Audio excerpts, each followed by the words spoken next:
नमस्ते। मैं डॉक्टर पांडुरंग चिलगर, किसान शिक्षण प्रसारक मंडल उदगीर द्वारा संचालित महात्मा फुले महाविद्यालय अहमदपुर के हिंदी विभाग में सहायक प्राध्यापक के रूप में सेवारत हूँ। मित्रों, स्वामी रामानंद तीर्थ मराठवाड़ा विश्वविद्यालय नांदेड़ द्वारा सन 2020-21 से बीए द्वितीय वर्ष के हिंदी पाठ्यक्रम का पुनर्गठन हुआ। इसी नूतन पाठ्यक्रम के अंतर्गत द्वितीय भाषा हिंदी कथ्यतर गद्य प्रश्न पत्र क्रमांक 3 में विभिन्न कथ्यतर विधाओं का परिचय रखा गया है, जिसमें से तीसरी जो कथ्यतर विधा है वह एकांकिका, जिसका शीर्षक है औरंगजेब की आखिरी रात। उसके लेखक है डॉक्टर रामकुमार वर्मा। इस एकांकिका को लगभग पिछली 5-6 कड़ियों के माध्यम से आपके सम्मुख रखने का मैंने प्रयास किया है और एकांकिका के माध्यम से औरंगजेब के जीवन की अंतिम घड़ी रामकुमार वर्मा अत्यंत कलात्मक रूप में कहानी कला के माध्यम से उसका सृजन करते हैं, उसे लिखते हैं।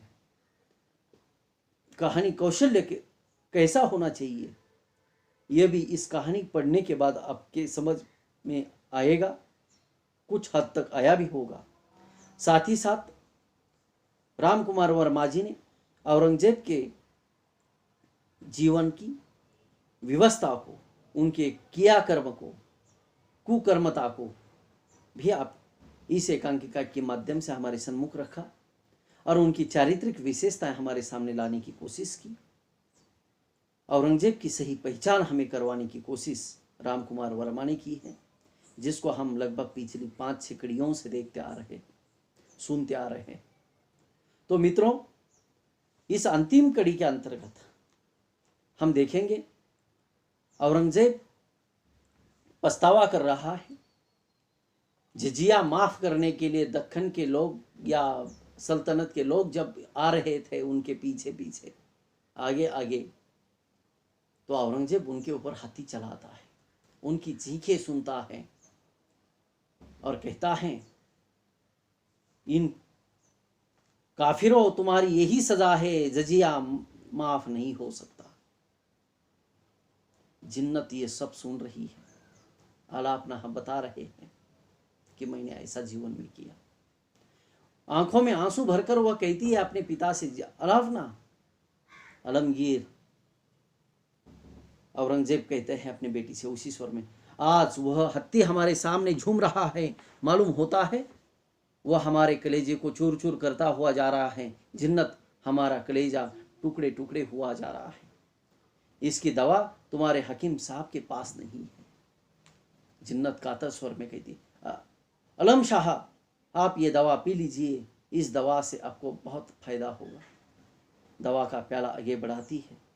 आलमगीर भारी सांस लेकर, जिसने सारी जिंदगी खून का जाम पिया है, उसे दवा का जाम क्या फायदा करेगा, इसे फेंक दो जिन्नत, उसे खिड़की की राह फेंक दो। वो कहता है, जिन्नत कहती है, अलमपनाह, ये दवा हिचकती हुई।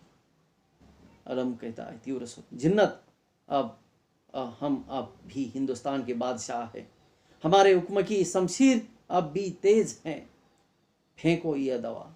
जिन्नत खिड़की की राह से ही वो दवा फेंक देती है।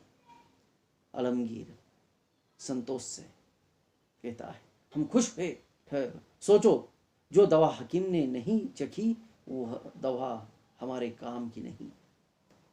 अहमदनगर का हकीम आगरा और दिल्ली का हकीम नहीं है। ये संशय हकीमों के ऊपर, डॉक्टरों के ऊपर आप संशय लेंगे? डॉक्टर आपका दुश्मन भी है मित्रों, तो भी वह आपको मरने की दवा नहीं देगा, तबीयत सुधारने की ही दवा देगा। लेकिन जिस हकीम को, डॉक्टर को हम भगवान मानते हैं, उसके ऊपर भी ये संशय, क्योंकि हकीम ने वो दवा नहीं चखी, वो हम नहीं ले सकते। उसे खिड़की से फेंक दो, क्योंकि उसने चखी नहीं थी। जीवन की अंतिम घड़ी में यह औरंगजेब की वृत्ति, संशय वृत्ति जिसको उजागर लेखक ने किया, उनकी वृत्ति से ये उजागर हुआ है।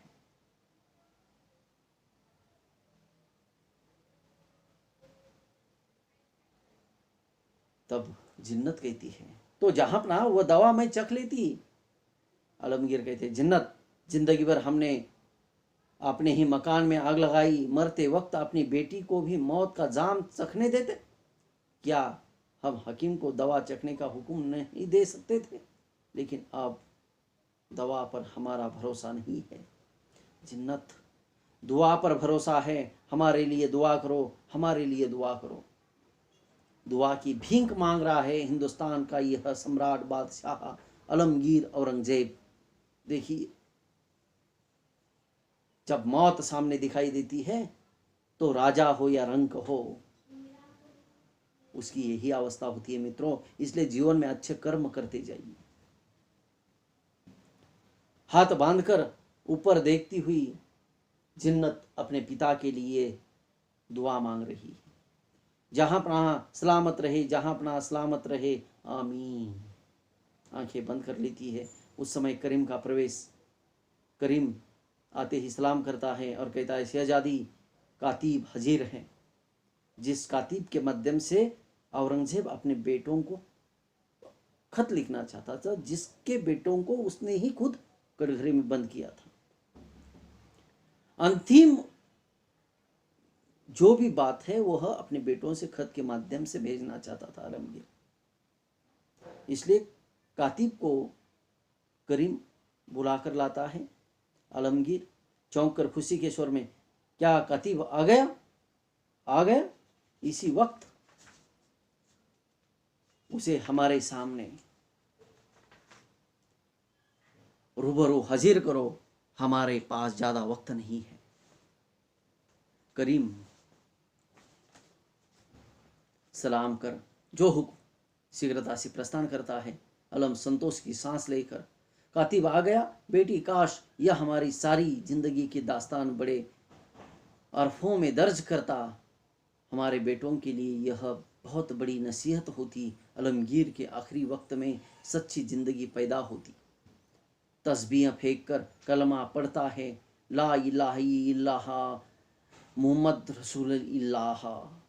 जिन्नत आंखों में आंसू भरकर, अब्बा जान, उसका गला रोंद आता है। आलमगीर औरंगजेब कहता है, रो मत बेटी, हम खुश है कि तुम हमारे पास हो। आखिरी वक्त में अपनी बेटी की आवाज़ से हमारी कब्र में फूल बिछ जाएंगे, उसके आंसुओं के कतरों से हमारे गुनाह धुल जाएंगे। हमारी बेटी जिन्नत उसका हाथ अपने हाथों में लेता है। कातिब का प्रवेश, ढीला ढाला ईबा चौगा, कमर में कमरबंद, सिर पर साफा सफ़ेद पैजामा, कामदार जुला, वह आकर शाही सलाम करता है।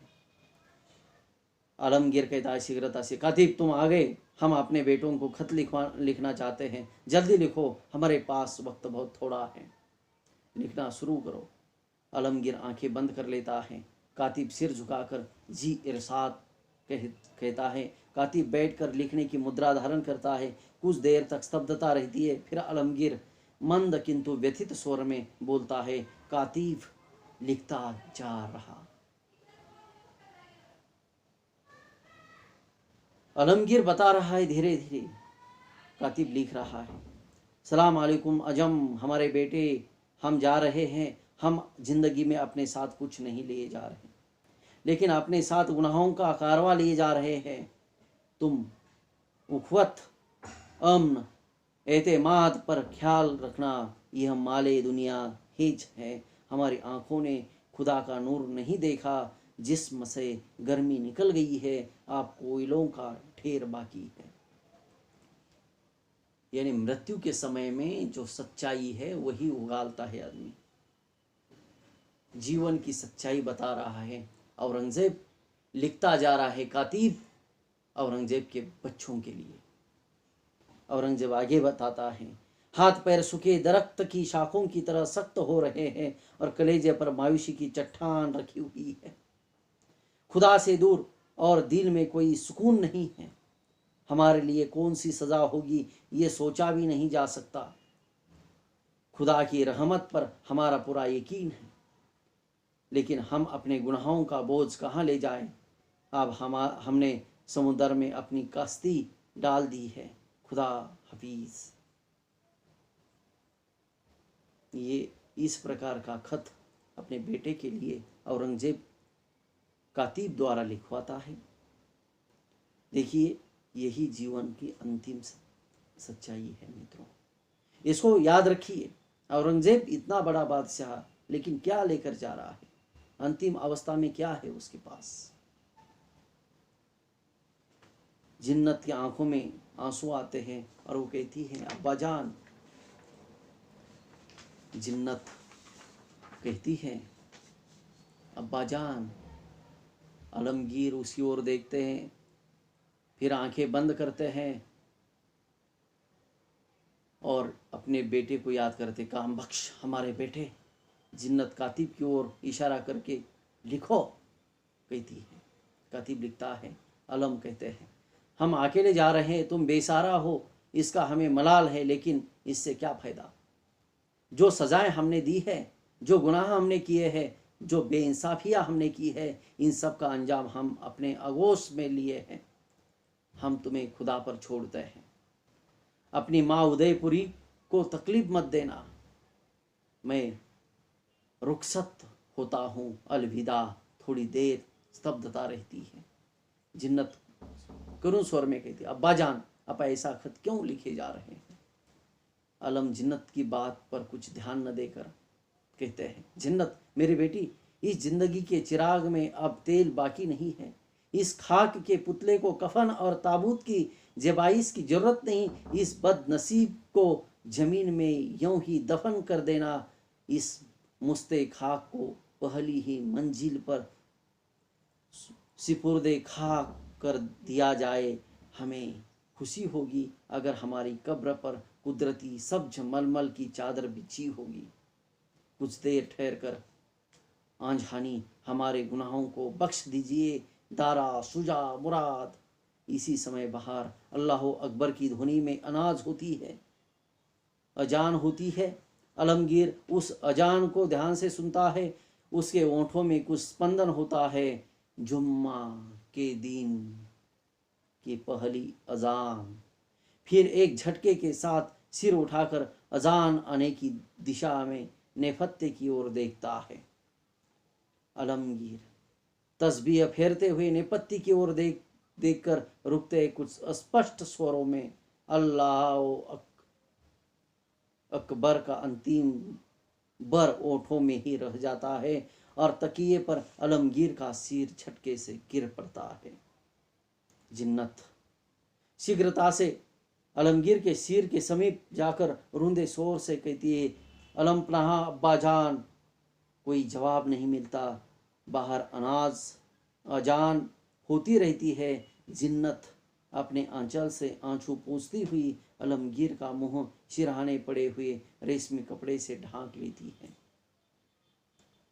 मित्रों, इस प्रकार से हिंदुस्तान के इस बड़े बादशाह का अंत हो जाता है, जिन्होंने अपने गुनाहों का पाठ अपनी पुत्री जिन्नत उन्निसा बेगम के सामने पढ़ा। कातिब को बुलाकर अपने गुनाहों को कबूल करवाने वाले खत अपने पुत्र को लिखे और ऐसे इस हिंदुस्तान के साम्राज्य विस्तार करने वाले शहंशाह के जीवन का अंत इसी रूप में हुआ है मित्रों, जिसका चित्रण डॉक्टर राम कुमार वर्मा बड़ी ही कौशल्यता के साथ प्रस्तुत एकांकिका औरंगजेब की आखिरी रात में करते हैं, जिसमें वे कहानी कला को देखते हुए, कहानी के तत्वों को देखते हुए इस कहानी की जब समीक्षा की जाती है तो डॉक्टर राम कुमार वर्मा विषय वस्तु को लेकर, पात्र, ये नेपथ्य, उनकी वेशभूषा, संवाद, देश काल वातावरण,